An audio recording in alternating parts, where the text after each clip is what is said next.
Welcome to another edition of the Roar of the Lions UK podcast, episode 345, Rags Remembered. My name's Matthew Turner alongside Ashley Soden. How you doing, man? I was doing okay. As I was saying to you off air, just coming from my evening run after coming back from the gym. I was like, yep, get ready to go in a shower, get myself ready.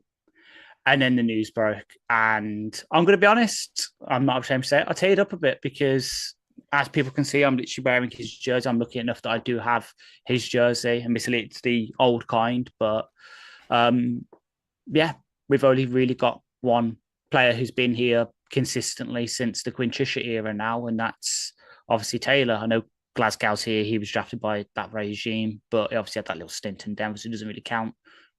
Those guys that when I first started really paying attention to the team, they're dwindling. They're dwindling. It makes it. It's a shock. It's a shock for sure.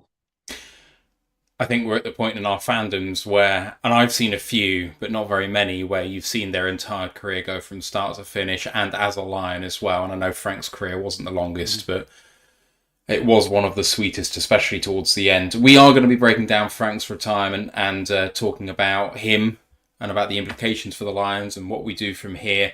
Then we're going to be going into OTAs. Obviously, the media were there for day one, so we can break that down after Frank. If you've got any thoughts or any memories of Frank, please get them in the chat. We'd love to read some out.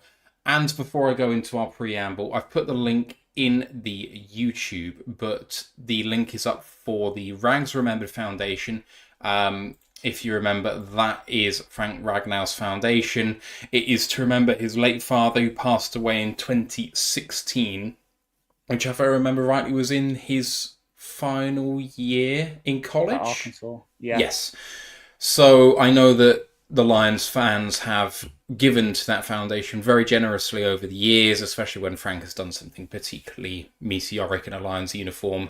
But the link is up there now, hopefully, so Lions fans will go and donate in his honour as he retires, and hopefully he won't be kept waiting as long as Chris Spielman to go into the pride of the Lions. But we'll break that down in a second. But first, please do join our Discord channel. It'd be a great place to see you all. We much appreciate it, and it's a great place to come and chat with some like-minded people. So link is in the live chat right now, or it is in the audio description of the podcast. College Football Podcast, in a shock announcement earlier today, is back on Wednesday, and the boys are going to be talking about first-year head coaches in the college scene and team fits, best edge duos, and dark horse playoff candidates. You will not want to miss the return of Ant and Ryan on Wednesday, so you go and support them. Please do like this episode, sub to the podcast, and support our friends over at Lions Nation Unite as well. Home and More's project to bring the best in Lions content creators together. And we're Twitch affiliated, YouTube monetized. There's a tip jar down below if you'd like to support us that way. Frankly, honestly, if you do fancy doing that in this show, go and donate it to Frank instead. That's a far better use of the money. Right, let us go into this then. Frank announces his retirement about 90 minutes ago at the time of recording, which is terrifically sad. Frank played 100 games for the Lions, including the playoffs. He made 4 Pro Bowls and was a 3-time second-team All-Pro. Obviously, he was the Lions' first-round pick in 2017, I believe.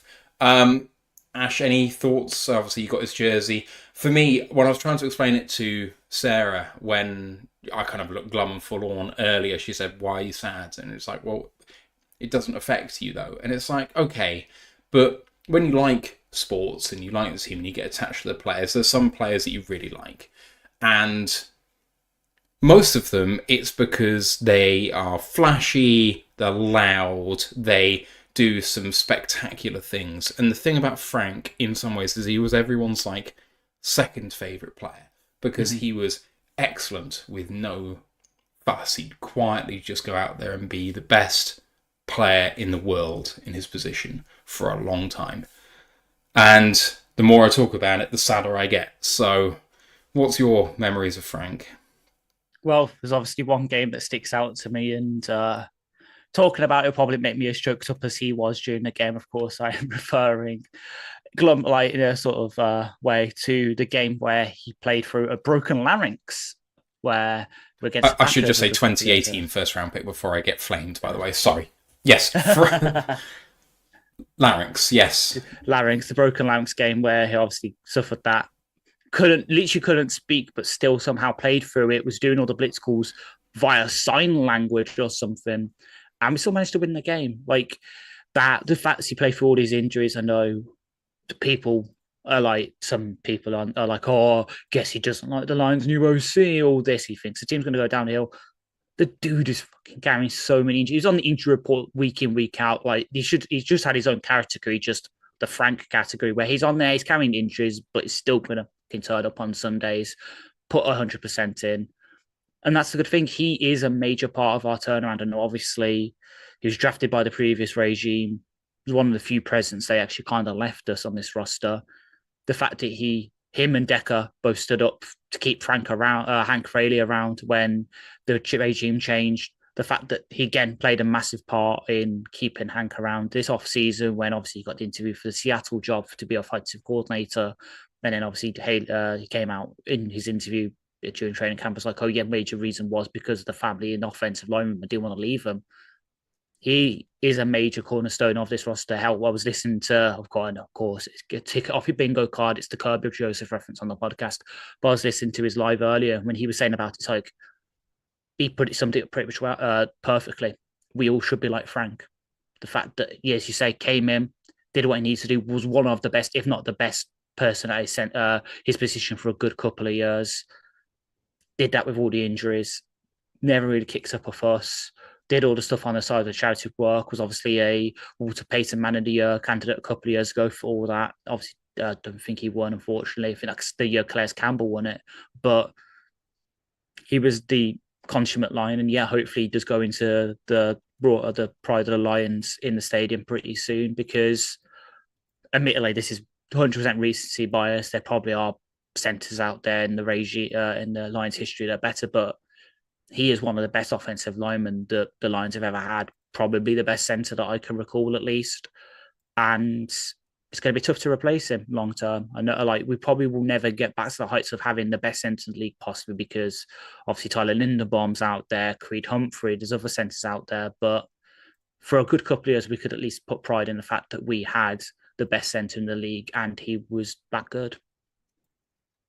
I'm just trying to rack my brains now to think if there were any players that were that good for the Lions at centre. So I remember before him was Halosi Natter, who played with us for 3 seasons. Natter was a nose tackle. Was he? You'll think, yes. Oh, yes, he was. Sorry, who am I thinking of? Raiola? Oh, yes. Dom, yeah. Yeah. Sorry, my mistake. My brain is absolutely scrambled, to be honest. It's fair. It sucks. It really sucks. Mm-hmm. It does. There's no other way of saying it. At least, well, obviously, you can go back. I'll put it up. Actually, I did save a quote. Admittedly, Colton Pouncey tweeted out, but I saved it. The team knew about that this was a possibility way longer than any of us did. Obviously, makes sense why we drafted Ratledge and Fraser. We came up for them. But it goes back to, again, Dan Campbell's comments on Glasgow in April. So this would have been at the owners' meeting. Graham's somebody that we can still value because he's got versatility, ... He can also play centre. I do think people forget that man, he can do an excellent job at centre, ... So yeah, we have confidence in him.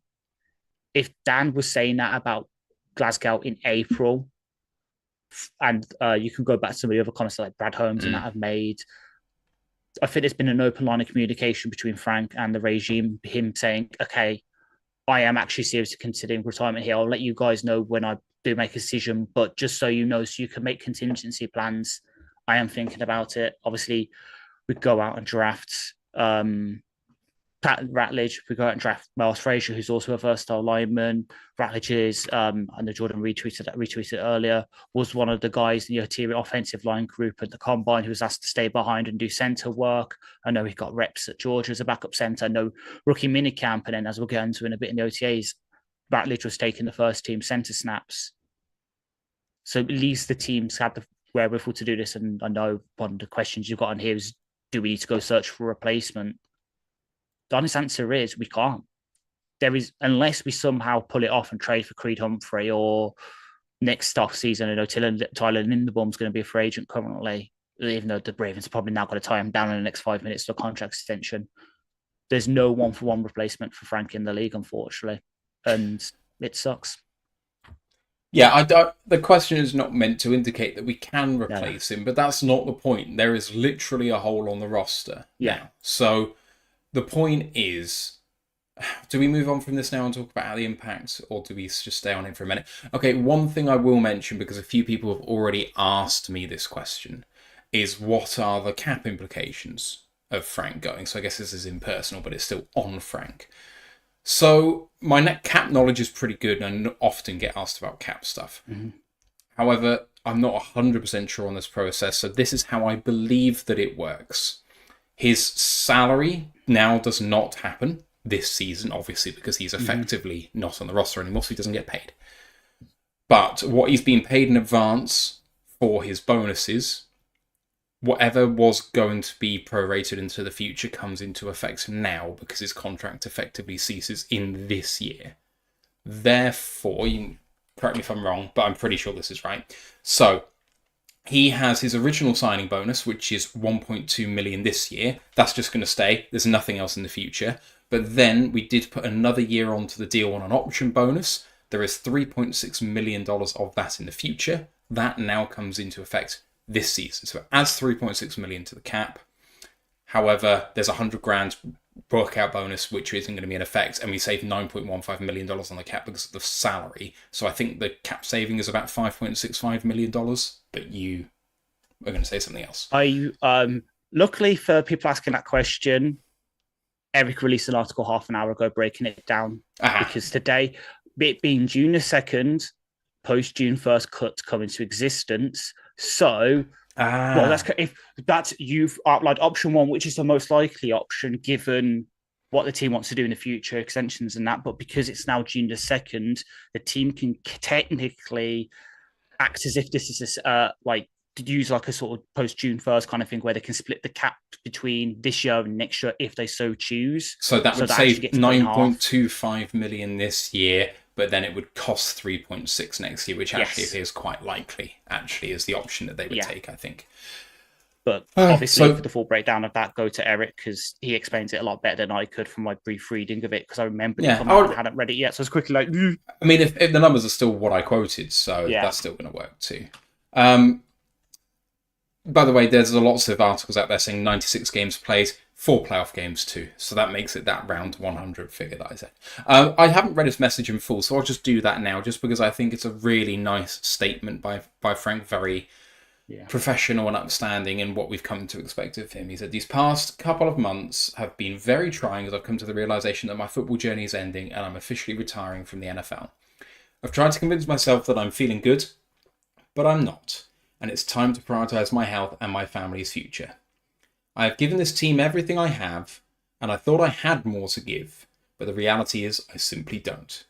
I have to listen to my body, and this has been one of the hardest decisions of my life. The Lions organization has been absolutely incredible throughout this process, and I can't emphasize this enough how grateful I am for this team and all the fans. It was an absolute honor going to battle for you all." Classy. Very classy, and the fact that he paints the Lions organisation in a positive light, given the fact that people were talking about there being contract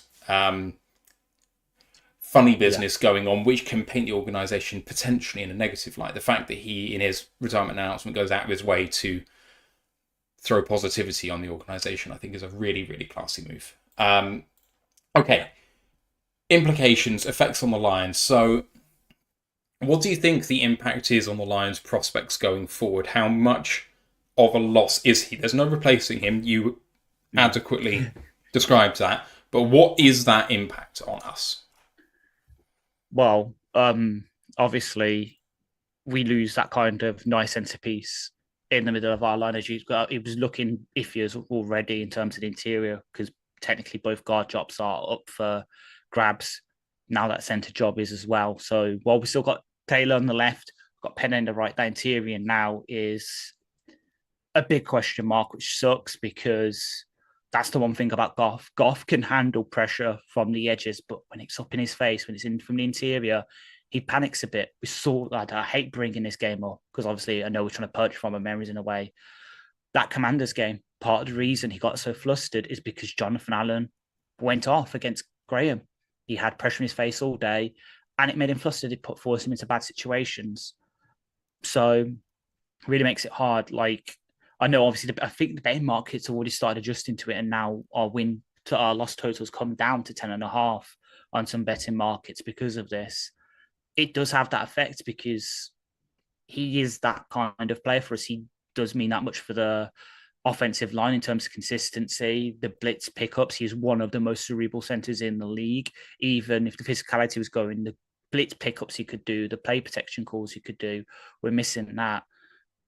In terms of actual players and where they're going to play now, I know, as I mentioned earlier, Ratledge has been taking all of the first team snaps at centre. He did it rookie minicamp. It seems that's the long-term option.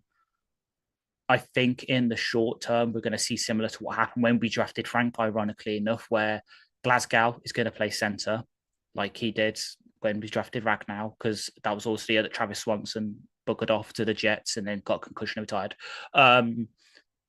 Glasgow's going to be centre. Ratledge will start at right guard, where he's probably most comfortable, but like Ragnow did, with the intent of him picking up the play calls and all that, and then sliding to centre next year, which means that Mahogany probably starts at left guard, and then you've got Miles Frazier as that nice sort of swing backup lineman. But obviously, we've also got Michael Neese, who took snaps there this past season. We've also got Kingsley Aguakun, who was a highly regarded centre prospect in last year's draft cycle, but unfortunately fell because of injury concerns to becoming a UDFA. I know that Al Carson, who does work with Pride of Detroit, and that is very high on him.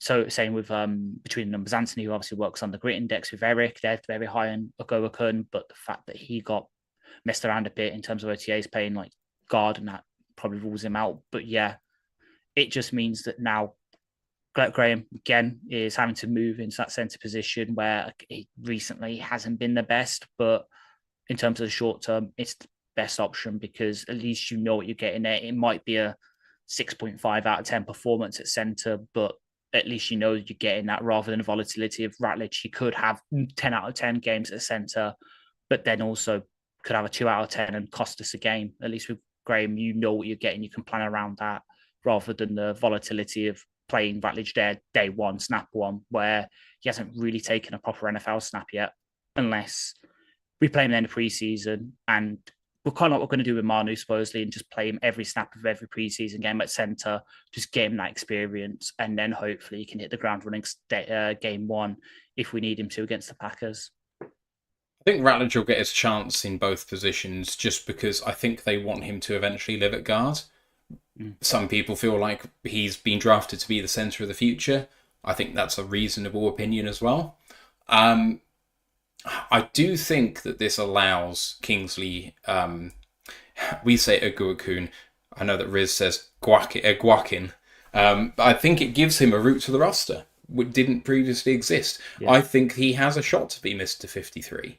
And, you know, I'm hoping for it, because if he does, that's a heck of a glow up, you know, to go from no shot to absolutely everything. I do think that the most reasonable thing to think is that we're going to go Glasgow at centre, Ratledge at right, Mahogany at left, with Frazier being guard backup, with the backup for centre being Ratledge, and then you have probably one more guard backup being probably Arashika, and Aguakin probably doesn't make the 53 still. But any which way you want to shoot, I mean, you could have Aguakin as the backup, just as a pure centre. Maybe Arashika doesn't make it, and you just have Frazier with maybe Skipper now has an easier route to the roster, potentially, because it looked like he might be on the outside looking in. Maybe this opens up a position for him. What I don't think it does is it means that the Lions go and look on the free agency market. They clearly have thought this was a possibility. They've overloaded on offensive linemen in this draft, and there's enough bodies. There just is. And if you have a look at what's available on the market, I'm not sure it's better than Glasgow. Just I just don't think it is. So I think you just go with that. And I mean, it's a way for Glasgow to transition out of the league. I saw several people, and it's seeing on the some of the retirement stuff. I think it was Riz who said it on Lionswire, saying, I thought that Glasgow might not make the 53, but now I think it's an absolute certainty he makes it because of this. And it's like, that's where some of these guys are, man. If that's not Riz, I apologise, but go and have a look at the articles on Lionswire and Proud of Detroit. Yeah, I don't think we go and search for a replacement external to the building. What I think is quite interesting is the Lions are already cap rich this year. They've got plenty of cap space. The fact that this adds more cap, most of it's needed for rollover, but what I do think it does is it allows the Lions to maybe think about getting an upgrade at a different position. So I think now the door has opened potentially, because one of the things that was said about this team was there's a lot invested in this team, and actually what are the luxury positions where you maybe wouldn't spend on other teams? And I think centre was one of those positions where people were saying, okay, yes, you've got Frank. Okay, but well, now you don't. So in some ways, that's one of those quote-unquote problems, which wasn't a problem, but now it's gone. It's like, okay, so now we can invest elsewhere. So that shiny edge player that people have wanted, if they can attract someone like, oh, I don't know, Von Miller to come and play 1 year, 10 mil, give him everything that Frank was getting this year and just say, come and win a ring. Instead, I mean, it's not better than what we had, but if you think about where people actually want to invest on this roster and the fact that we planned for this, we clearly planned for this as a team. This now allows us the ability to do that, and it has basically no impact on next season. Yeah, obviously, everyone will be pointing at Sidarius with all the stuff that's happened this off-season. Obviously, he's dating the Detroit rapper. We signed his nephew as a UDFA. So I could see that. I could also see it being a safety. So I think Justin Sims is still on the market, and we need a safety 3-4 because I know we've got Kirby, we've got Branch. Beautiful. Beautiful. We don't currently have a good option behind them two and Avonte Maddox right now. So it could also be there. Maybe that's just my bias towards safeties. But yeah, it could allow us to invest elsewhere. But at the same time, I can see the team being the whole thing of like, well, Brad, I can't paraphrase what Brad says, but yeah, okay, suddenly, I don't know, it's like sort of we've won $200, like we've won $1,000 on a scratch card. Yeah, we could go and get that nice, shiny new sound system. But at the same time, we can invest it into the kids' college fund, the holiday fund, and then this is money now available, rolled over for a Hutch extension, a Branch extension, a Gibbs extension, etc., where the team uses it to invest in young players, kind of like what we did with Frank, because that was that's literally the first big decision that Brad really had to make when he came GM, was the whole, who do you pay out of Frank and Kenny? Obviously, he picked the right decision in Frank, and what happened with Kenny Golladay happened. I hope he's doing well, wherever he is. I do not know. I could see that also being the option, the sort of the way the team goes, because again, I'm paraphrasing what Riz said in the latest Detroit Lions podcast episode, so feel free to go listen to what he said after, obviously, you've listened to us. But he said the team is happy with where they are with the edges. They're seemingly happy with where they are with the safety. So I could see that being the viable option of, well, this is suddenly a bit more money. We can now afford to pay Hutch a bit more on his contract to really reset the market and keep him happy. It means that we can now afford to pay two safeties top dollar in Kirby and Branch, one of those options, because that seems to be the MO of the team, doing that rather than using the money to get another big free agent. Like, or the other thing is maybe it gives you the option to actually pay 2 wide receivers, and maybe JMO stays now. Yeah, exactly. Yeah, there you go. And they've been talking so much about JMO in the last few press conferences. It's kind of hard to ignore that. It feels like he might be staying anyway, but it just feels very gratuitous to be paying 2 wide receivers top dollar, but it looks like it's going that way. Let's move on from Frank, both figuratively and literally here, as we talk about OTAs. And there have been 3 days of OTAs this past week. One was open to the media, which was day 3. There are observations on both Pride of Detroit from Jeremy Reisman and on Lionswire from our own friend Jeff Risdon. Please go and read them in full. They are in detail. They are a lot better than you're going to hear from us right now. But we'll paraphrase some of what's been said here. I think one thing to immediately pick up, it seems universal to say that Hooker has sped up his processing speed, which is really good to hear, but it seems like he was inaccurate with deep ball. I'm not sure that's entirely something to worry about too much, given that we're very early on in camp and, it's to new receivers, most of it, that he may not necessarily be au fait with as yet. But it does feel like sometimes he doesn't get rid of the ball quite quickly enough still, and that needs to get better. Plus, obviously, I think it was in the little episode that Jeremy released breaking down OTAs. It was also very windy on the day as well. So obviously that will affect how the ball's traveling. So both him and Kyle Allen, who isn't exactly known for his arm strength, for both overthrow receivers. So yeah, Hendon still probably has the leg up in terms of being the veteran in inverted commas in the system. But yeah, neither QB really put their stake on QB2 in that one day. And then obviously there's not much to say for Goff in terms of the QBs either, because number one, didn't really get many reps. Number two, he was just trusting his main guys. Obviously Amon Ra wasn't there, but the Port Spurs, he got sprinklings we're going to in a bit.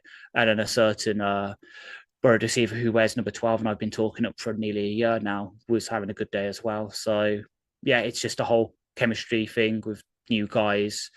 Probably Tesla's probably in that group. So at least you got some of a big catch radius, but yeah, just chemistry with the guys, bit of an adverse weather conditions, and yeah, just still needing to work on that processing speed because his uses Ant has banged on about for a while about the Tennessee system. It's one read, tuck and run, half field read stuff. So he's still probably getting used to full field reads and that, which he's going to need to now because it's not a push up time for him. I'm going to gloss over both running backs and tight ends. Frankly, running backs and defensive tackles matter not at this point of the year. They're not in pads. They don't really show you anything that have any value whatsoever. Tight ends, it doesn't appear like there's a huge amount of news. There's a small comment on the Pride of Detroit article. Effectively, Laporta is God. And yes, we knew that already. Yes. Moving on to wide receivers, and I mentioned Jameson Williams before, but it appears as though it's universal that he looks significantly bigger, Ash, than he was last season, and this regime are really, really talking him up as someone who could make a big, big push. I do worry that this is the talk of a team that are going to find out that, it maybe doesn't quite come to pass as easily as that, but they, like no one before in the off seasons under this regime, they are blowing smoke up his ass. They really are. I know, obviously, everyone's seen the pictures release. He does look bigger on the leg side of things. Like, as a fellow praying mantis skinny Winnie myself, I can see that he has really worked on filling those out over the off season, like squats, like calf presses, and that. I respect it because it will obviously help sort of get off and that, because he does look like he was running on twigs a bit, which obviously I know he's got the speed for it, but yeah, just helps that durability a bit. And it's probably just them boosting up his confidence because obviously it goes without saying that this is a guy who's had a lot of adversity since coming to the league, obviously coming off a torn ACL, and it's all the off-field stuff, and there was questions coming out of it, like coming into year two, the chemistry just wasn't there with Garth, and it finally popped up.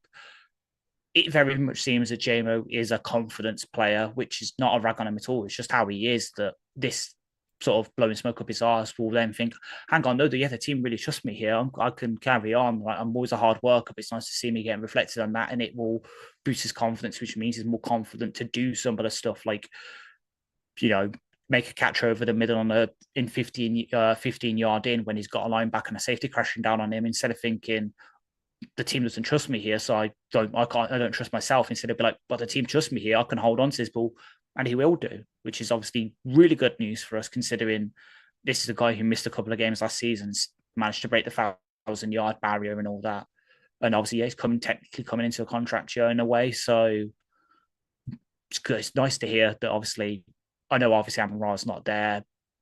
I suppose that's for injury based on some of the rumblings.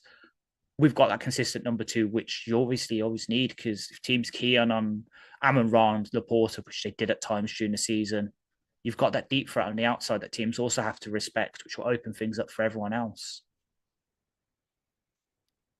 Yeah.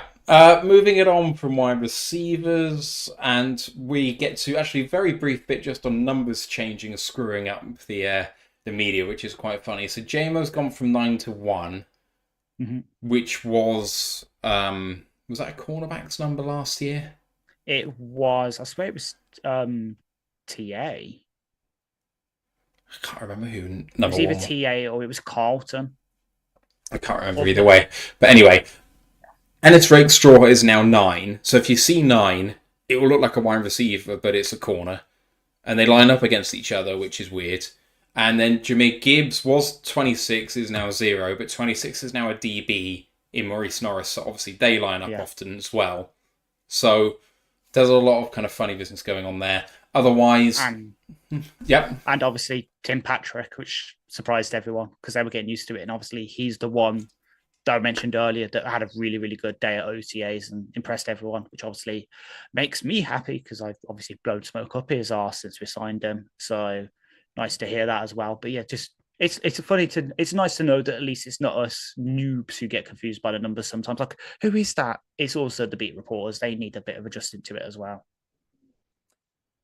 moving on to offensive line, obviously, because Frank wasn't there. The first team line was Decker, Mahogany, Ratledge, Glasgow, and Sewell. Backup line had Manu on left tackle, Skip at right tackle, and then the backup guards were Natane Muti and Coyote Alshika, I think. Mm-hmm. Miles Frazier was present but not participating. I don't recall who backup centre was. It was for at least one series.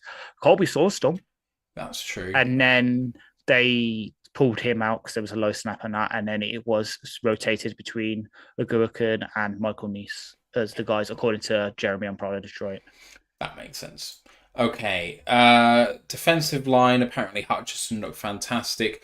A lot of the different places mentioned Marcus Davenport just looking like a different sort of animal out there. We've heard it all before, but it is good to hear it again, considering it looks like he's going to be the first choice out there.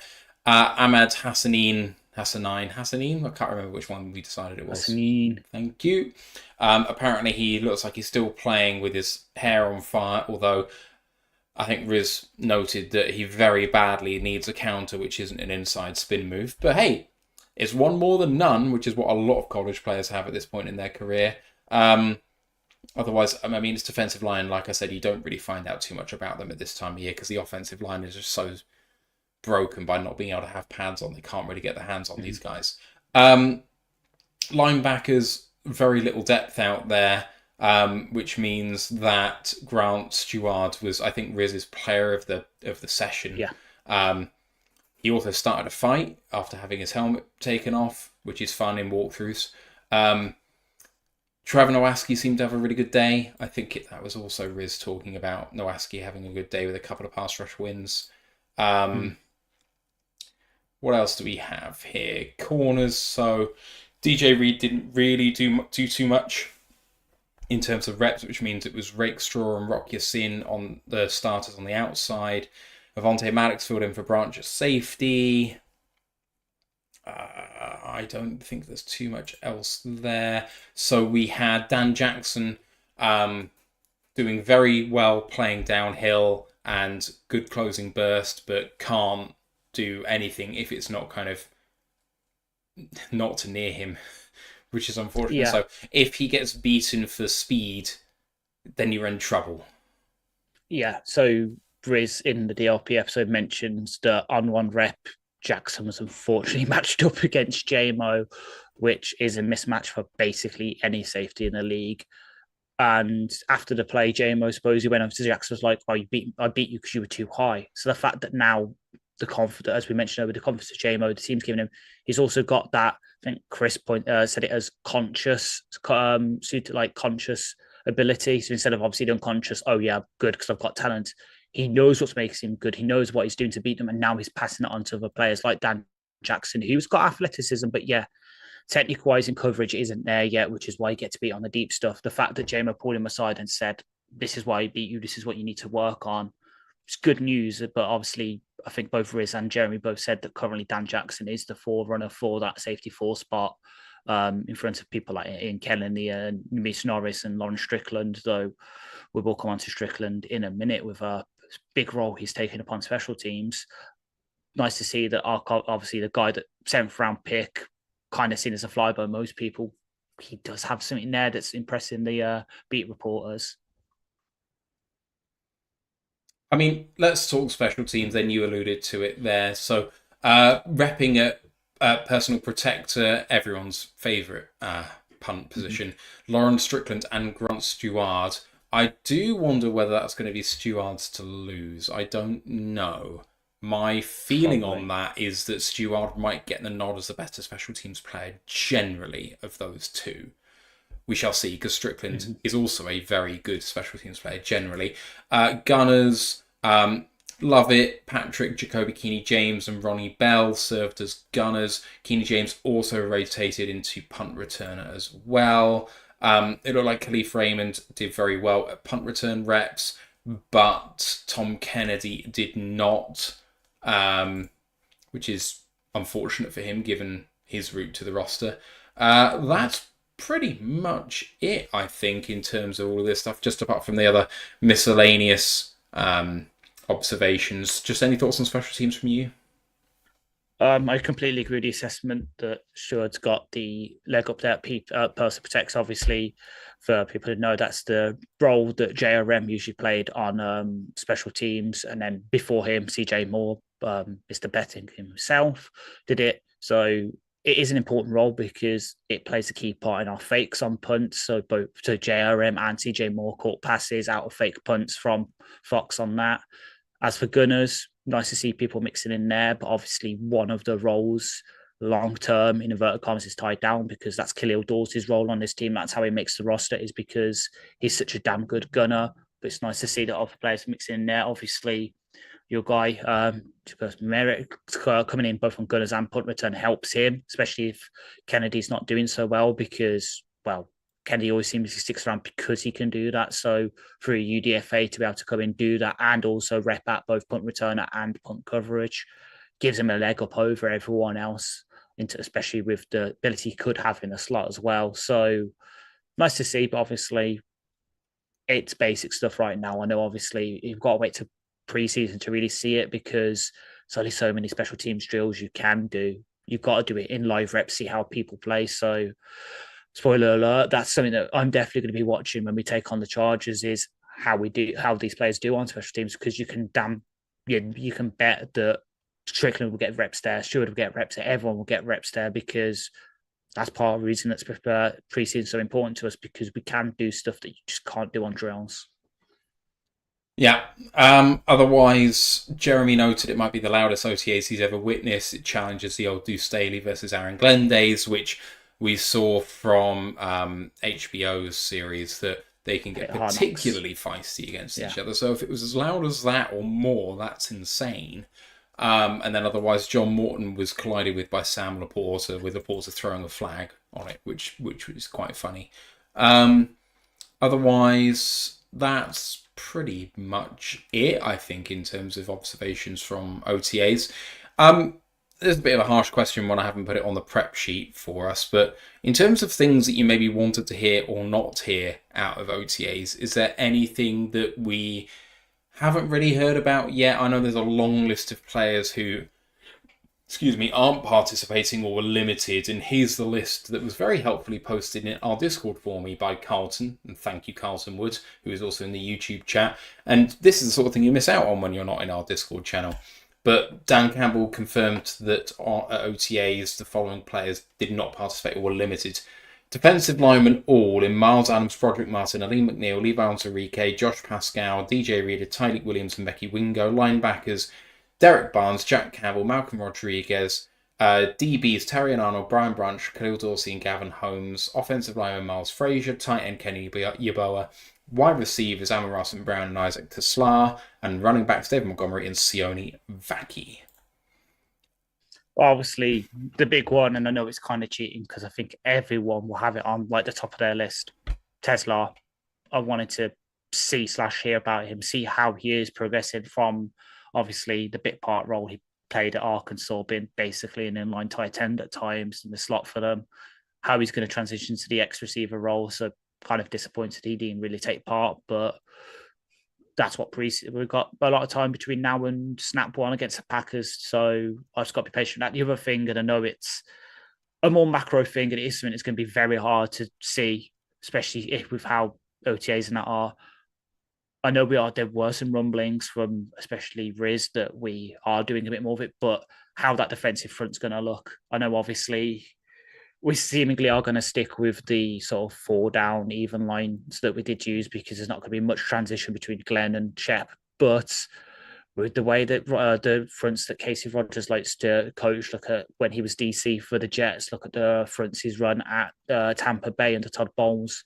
He does prefer his odd fronts, and supposedly there were a lot more of those in OTA. So that's how Nowaski got a bit of run with the first team, was at that sort of Sam outside linebacker role in a sort of more traditional 3-4 look. So I was hoping to kind of hear a bit more, hear about maybe Hutch taking some outside linebacker reps as a 3-4 edge, those kind of things. But obviously, it's one day. It could be that they're actually for not privacy, like schematic sort of team advantage reasons, they're not showing that when the media's there, because I don't want it to get it out too much that they are doing a lot more multiple fronts, not to bring any shivers back of the Quintisha range, but just little stuff like that, like how some of the rookies who didn't participate are looking, stuff with what are the changes between Morton and Ben Johnson's offense, other than Johnny Morton obviously seemingly being able to take a joke with the whole Sam Laporta thing, and then how Shep's defense is going to be different from Glenn's, because obviously Aaron Glenn did everything with the eyes of a DB. That's why Kirby managed to get so many interceptions the past couple of years, is because Glenn's defense was set up for the DBs to make the plays. Now we've got a linebacker in charge of it. Is it going to be set up for more the linebackers to take some of those big plays, make some of those splash plays, which would be very nice for certain people like Jack Campbell, Alex Anzalone, Derek Barnes. Nice for them to get some big plays as well. It's a weird one with OTAs because I don't really know what I want to get out of it. Some of the biggest questions I have about this time of year can't be answered until training camp. I want to know about running back 4. I want to know if, and by running back 4, I mean we've got Gibbs, we've got Montgomery, and we've got Sione Vaki. Yes. And I put Vaki in at 3, not because he's running back 3, but because his position on the roster is basically secure given his special teams play. RB4, therefore, in my own terminology, is a fight between Craig Reynolds, Kai Robichaux, and Anthony Tice III, and maybe someone else coming in, because running back's that sort of position, right? Yeah. And frankly, I love Craig, and I love the effort he puts in and what he's given to the team. But part of me kind of feels like I'd love to see someone come in and take that spot, just because I think you can get some more dynamism somewhere. And Robichaux got a lot of run, but like I said earlier, running back means nothing this time of year, so that's not really being answered. What else did I want to see? Tight ends 3. Yeah. It looks like Zylstra did a couple of things, which is good to see. I've always been quite high on him. He looked like when he was in regular season play, when he came in relief in previous years, that he does do some really good things. And hopefully, last year's injury doesn't hurt him too much. But again, it feels like a position where there's a potential upgrade to be had for, some reason here or there. Kick returner can be answered this time of year, but it doesn't really feel like we're getting any answers to that question at the moment. It's all depth stuff. Depth linebackers, who's going to show out on special teams, who can maybe threaten the roster a little bit. It looks like Stuard might be that guy. But, I feel like Stuard and Nowaski might be facing one spot. And if you go with Nowaski, you have to find someone else who can do special team stuff. So, you could go Nowaski and Strickland, or you could go Stuard and safety that you bring in, like you said, Ash. It's hard. Lots of these little battles where, can anyone get in? So wide receiver, there could be one more spot available, and maybe it could be Lovett. But can Jacoby Keeney-James push him? If Keeney-James shows out a bit better on special teams, in terms of upside, in terms of ceiling, then Keeney-James is higher too. Like, Mhm. Lovett is going to be the better receiver right now, and that's not going to be much of a contest. But Kenny James is faster, more agile, and does special teams. Can he be Yeah. taught the rest? So there are some depth things to kind of be interested in, but otherwise, I'm a bit nonplussed. Hmm. Yeah, I completely agree. Like, it is the depth stuff. Unfortunately, as you say, because pads aren't on, we can't get the running back stuff. We can't see how Manu's looking in his second year with all the split that was being blown up his arse at the end of last season, or he's looking better in practice and that. Obviously, we haven't seen that yet because the pads aren't on. I know, obviously, there were some rumblings about him in some of like the one-on-ones they were doing. He's still very much a snatch pass protector. So I don't know, that's where he just stands his ground and lets the play come to him. And then if you get latches on, good. If not, if you get to beat around the corner, you're fucked. Rather than that's something that Decker used to struggle with in his early days was he was like that, and then he had to become more proactive, use that sort of road grader mentality in a way that Saul already has, and take that step forward, really go for the guy, close off the angles rather than letting them dictate the play. Something that heard, but yeah, again, we just can't know about that. We can't know about the tackle rotation because half of them aren't playing. So Roy Lopez was getting a lot of snaps, and obviously where does Levi fit in and where does Tyreek play, all that kind of stuff. Yeah, it's just stuff that we can't know until the pads come on, which sucks. And obviously, with us losing mandatory mining camp as well, because we're playing that week 0 preseason game with the Hall of Fame game, we do lose a bit more of that insight that we usually come. Luckily, yeah, we do have training camp starting in a couple of weeks, which will give us some nice answers. But until then, it is very much we are dealing with dregs with the little drips of information we are getting from practice photos and little videos. Obviously, there was the one from DJ Reader. It's like, oh yeah, pause at 42 seconds on the video. You can see that he actually did get an interception. It wasn't credited. He was supposed to hit the floor, that kind of thing. We are very much going to be doing that sort of information gobbling thing. And of course, the team will use that to our advantage. And just before training camp starts, they'll just drop inside the den on us, and suddenly we'll have too much information for us to deal with in one episode again. So true. Many thanks to Big Aries 70 for subscribing at Tier 1 on Twitch. That's his 41st month, which might be the longest of anyone. Thank you very much, Big Aries, he says. It's a bummer of a day, but injuries add up. Big love for Frank. Marmark says, why not Raymond still as returner? Raymond will be the punt returner, but he's never been the kick returner. Exactly.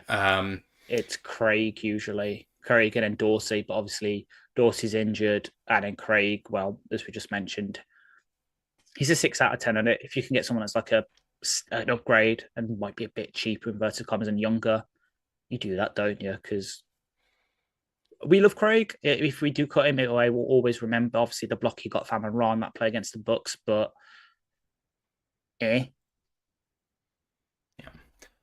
Right, I think that we've exhausted this conversation, so I'm going to draw it to a close. I think we've answered all the questions in the chat at the moment as well. Anything you want to say before we sign off? obviously, just big love to Frank, and yeah.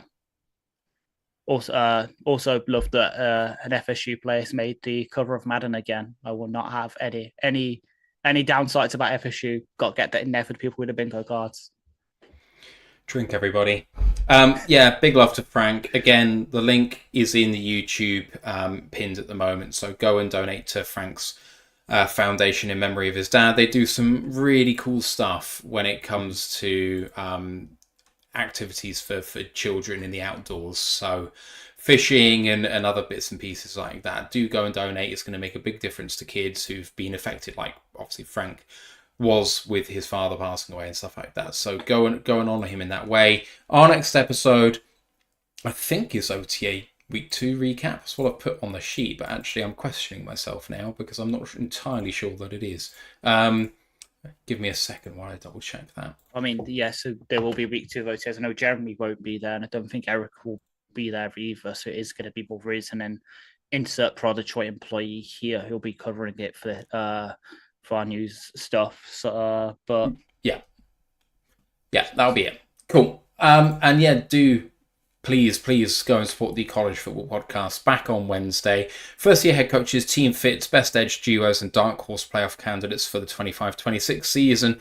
Anne and Ryan are back, and we will be back next Monday. Our socials are all Lions UK, YouTube, Twitch, Facebook, Instagram, Twitter, and TikTok, and the group for worldwide fans, Detroit Lions fans UK at One Pride Worldwide. The website, rotluk.com. Please don't forget to subscribe, rate 5 stars, all that good stuff. Thank you to everyone for listening. Hope you have a fantastic week, and we'll see you later on. But for now, let's go Lions, one pride. One pride and farewell, my sweet prince. Recording stopped.